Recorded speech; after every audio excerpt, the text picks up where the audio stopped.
Okay, चलिए कुछ ही देर में गुरमीत जी को भी जोड़ेंगे हम शो में और उनसे चर्चा करेंगे। लेकिन इस समय मार्केट में काफ़ी अच्छे मूव्स आते हुए कुछ स्टॉक्स में, खास तौर से पिरामल एंटरप्राइजेस और औरोबिंदो फार्मा, ये दोनों स्टॉक्स अब डे हाई पर। लेकिन आज की पॉकेट जो बनकर निकल कर आ रही है मेरे लिए, वो है मिड कैप बैंक्स।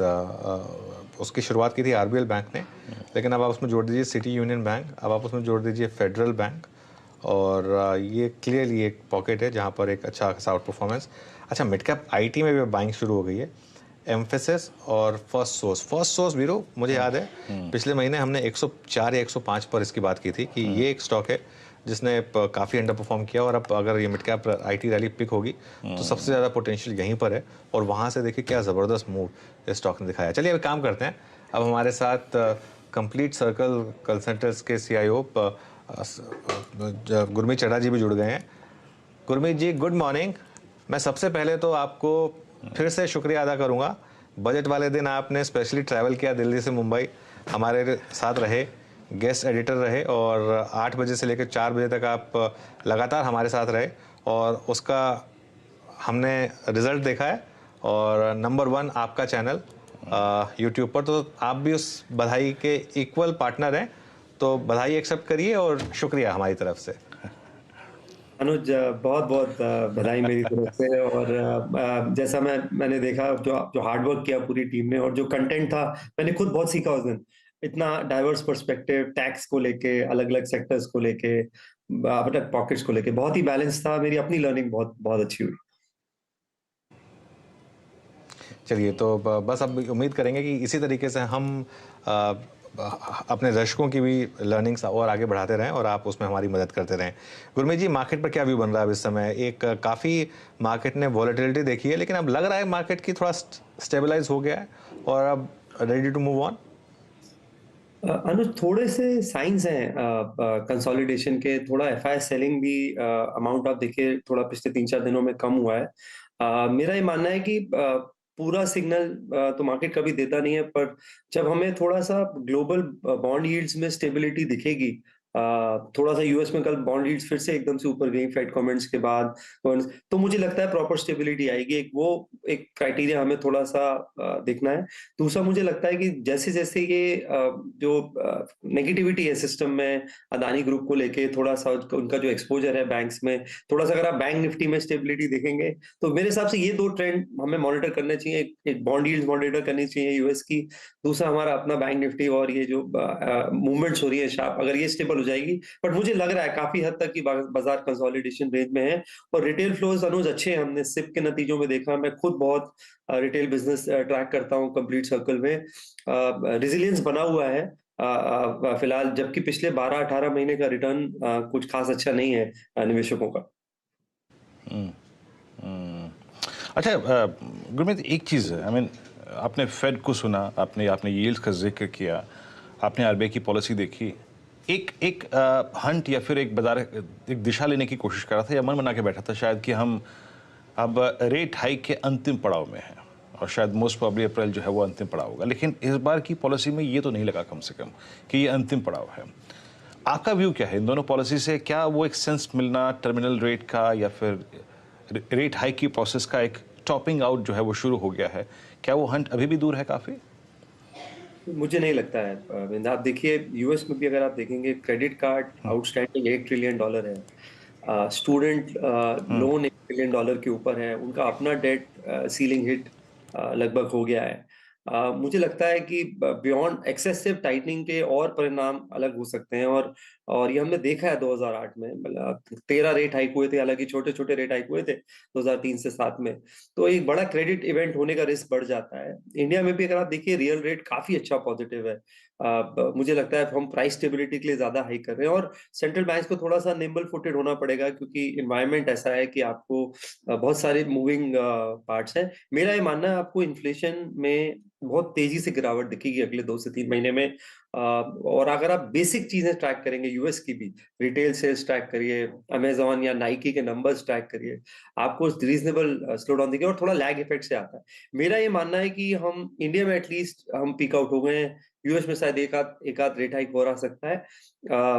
तो हम ऑलमोस्ट टॉपिंग अप की सिचुएशन में है। एक्सेसिव टाइटनिंग बड़ा क्रेडिट इवेंट का रिस्क क्रिएट कर देगी। अच्छा, गुरमीत, एक क्लियरली, क्योंकि आपने नैस्डैक की बात छेड़ दी है, आईटी स्टॉक्स में अच्छी खासी हमने रिकवरी देखी है। इनफैक्ट पूरी डिक्लाइन से कब 50% से ज़्यादा अब रिकवर हो चुके हैं आईटी स्टॉक्स, और कुछ स्टॉक जैसे परसिस्टेंट और कोफोज में तो उससे भी ज़्यादा रिकवरी हो चुकी है। अब क्या व्यू बन रहा है यहाँ पर?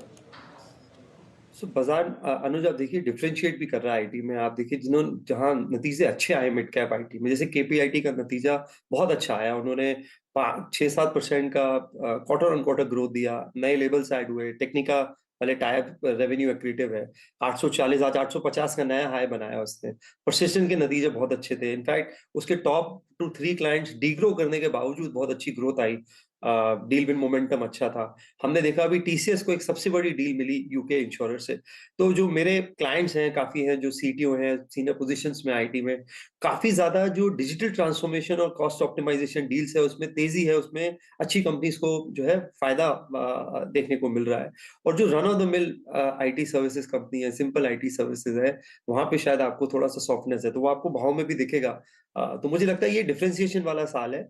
और वैल्यूएशन थोड़े से अभी भी रिच है, मैं नहीं बोलूंगा कि बहुत रीजनेबल है, पीछे काफी रीजनेबल हो गए थे। तो थोड़ा सिलेक्टिव रहने की जरूरत है। हमारी कवरेज लिस्ट में हमारे पास इन्फोसिस है, एचसीएल टेक है, लार्ज कैप में टीसीएस है, मिड कैप में हमारे केपीआईटी है, टाटा एलेक्सी है, परसिस्टेंट है, और एलटीआई माइंट्री भी है। अब मैं उसे मिड कैप नहीं बोलूंगा मर्जर के बाद। हाँ, नहीं, वो तो खैर अब पांचवी सबसे बड़ी आईटी कंपनी बन जाएगी, टेक महिंद्रा से भी थोड़ा आगे निकल जाएगी एलटीआई माइंट्री। थोड़े से शॉर्ट्स आपने देखे अभी स्क्रीन पर, प्रधानमंत्री मोदी जी पहुंच चुके हैं लखनऊ, और वो जो समिट है उसका इनाग्रेशन कर चुके हैं वो। और ये देखिए आपकी स्क्रीन पर वो शॉट्स। साथ में आप रक्षा मंत्री राजनाथ सिंह जी को भी देख सकते हैं, यूपी के चीफ मिनिस्टर योगी आदित्यनाथ जी भी वहाँ पर। और ये क्या इलेक्ट्रिक कार है या छोटी सी इलेक्ट्रिक कार लग रही थी? हाँ, इलेक्ट्रिक कार, इलेक्ट्रिक मतलब व्हीकल तो था क्लियरली, काफ़ी इंटरेस्टिंग था। और ये जैसे मैंने कहा, ये देखिए, ये वो जो छोटी सी कार काफ़ी क्यूट लग रही थी एक्चुअली वो। तो ये इस कंपनी कौन सी आपको मालूम है, किया ने भी ऑटो एक्सपो में इस बार ऐसी एक गाड़ी हाँ, उतारी वही थी, इसीलिए मैं उसीलिए देख के थोड़ा सा मेरे को लग रहा था कि कहीं वही तो नहीं है ये। काफ़ी मुंबई के लिए अच्छी हुई है।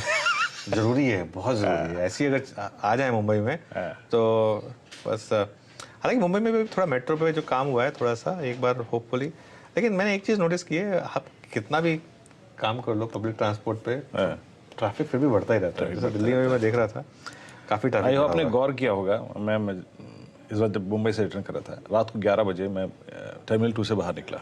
एक ज़माना था हम सोचते थे यार T3 T2 की इतनी चौड़ी चौड़ी सड़कें, वो भी आपको भरी नज़र आती हैं, वो भी भरी नज़र आती हैं। तो कितनी भी चौड़ी सड़कें हों, गाड़ियाँ वो जो स्पेस होता है घेरी लेती हैं। आपकी स्क्रीन पर आप देखें विजुअल्स, प्रधानमंत्री इससे अगर आप देखें दूसरे समिट में, और वहाँ के जो ऑफिशियल्स हैं, वहाँ पे जो इस वक्त की जो पूरी की पूरी अगर आप देखिए प्रक्रिया उसको समझाते हुए जो मॉडल्स रखे गए हैं। और ये पूरे दिन अगर आप देखें जो यहाँ से विजुअल्स आएंगे, चाहे वो प्रधानमंत्री के, और साथ ही साथ अगर आप देखें सभी इंडस्ट्रीज जो पहुँच रहे हैं, जिसमें श्री मुकेश अंबानी भी हैं, चेयरमैन रिलायंस के, वो विजुअल्स आप CNBC आवाज़ पर देखते रहेंगे। आपकी स्क्रीन पर निफ्टी थोड़ा संभला, बट स्टिल अगर आप देखें एक 17,829 की रेंज में एक बेस तलाशने की कोशिश करता हुआ। अच्छा गुरमीत, एक चीज़ मैं आपसे पूछना चाहूँगा। आई मीन हमने बजट स्पीच में कैपेक्स पे बहुत ध्यान दिया। आई मीन वो डिजिट में करीब करीब 33% का इजाफा, कैपिटल गुड्स इसको जॉय करते हुए। आपका सीमेंट पे टेक क्या है? अभी कुछ दिनों पहले वित्त मंत्री ने कहा भी कि इनफैक्ट शायद हम सीमेंट पे जीएसटी को रेशनलाइज करने के बारे में सोचे भी, फिटमेंट कमेटी को इसके अगर आप देखें के बारे में बात भी होगी इस पर। आपका सीमेंट्स पे टेक क्या है इस वक्त? पॉजिटिव है काफी। अगर आप देखेंगे, एक एक कंपनी जो उस पूरे पैक में मुझे पसंद है, हमने बजट वाले दिन भी चर्चा की थी, वो अंबुजा सीमेंट है। अगर आप देखिए, अच्छा वॉल्यूम ग्रोथ उन्होंने दिखाया, मार्जिन भी बेटर हुए, 15% हुए, काफी cost efficient, power efficient player है, थोड़ा सिनर्जी से भी फायदा मिलेगा। हमने ब्लेंडेड रियलाइजेशन देखा, करीबन करीबन 5500 रुपए के आसपास पहुंच गया है, थोड़ा और इम्प्रूव होगा, मेरा ये मानना है, और चांसेस है कि 18-20% का मार्जिन आपको देखने को मिलेगा जैसे जैसे होगा। हमें अल्ट्राटेक भी अच्छा लगता है, काफी फोकस्ड कैपेसिटी एडिशन भी हो रहा है। आप देखेंगे अंबुजा का भी आप देखेंगे तो 7 मिलियन टन उनका ईस्ट में आ रहा है, पंजाब में करीबन करीबन 1.5 एमटी है। अल्ट्राटेक भी पैन इंडिया प्लेयर के रूप में आ रहा है, तो दो बड़े ब्लॉक क्रिएट हो जाएंगे एसी से अंबुजा 3 साल में, और अल्ट्राटेक जिनके पास करीबन करीबन 130-140 एमटी की क्षमता होगी। कंसोलिडेशन है तो थोड़ा सा मुझे लगता है प्राइसिंग भी इम्प्रूव होगा, और ओवरऑल एंड डिमांड, चाहे वो हाउसिंग है चाहे वो इंफ्रास्ट्रक्चर का अच्छा है। तो हमें ये अल्ट्राटेक और अंबुजा अच्छे लगते हैं। श्री का वैल्यूएशन थोड़ा ज्यादा है, अगर थोड़ा और करेक्शन आता है तो वो भी हमारी वॉच लिस्ट में है। ओके गुरमीत, आज थोड़ी समय की कमी है तो मैं आपको आज यहीं थैंक करूंगा। शुक्रिया जुड़ने के लिए हमारे साथ, और एक बार फिर वो बजट वाले दिन के लिए आपको बधाई, और फिर से थैंक्स हम हमारे साथ जुड़ने के लिए। Thank you. चलिए अब एक काम करते हैं, एक नंबर्स थैंक यू एक नंबर्स की बात कर लेते हैं। Q3 में हिंडाल्को के नतीजे अनुमान से अच्छे रहे और आय 6% बढ़ी।